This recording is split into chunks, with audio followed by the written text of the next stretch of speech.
angle alpha is in standard position and measures 3 pi over 4 radians. What are the values of sine alpha and cos alpha? All right, so I'm going to draw myself a unit circle, which I'm awful at, but I'll do the best that I can. Okay. Maybe I can take that and just scooch it over there. Oh, look at that. Perfect. Perfect. All is well. All right. 3 pi over 4. Where is that? Well, you're 0. You're half a pi, and you're a full pi. So 3/4 of a pi. I don't know why I put that over there. Let's get rid of you. 3/4 of a pi is halfway in between pi over 2 and pi. Now, when we look at a unit circle, we always have our axes, but we also have 3 dots on each quadrant.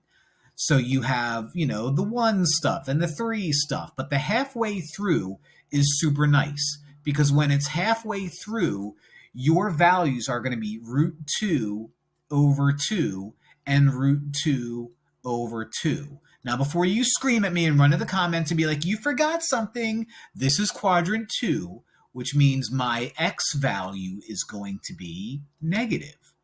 So my x value is going to be negative. My y value is going to be positive.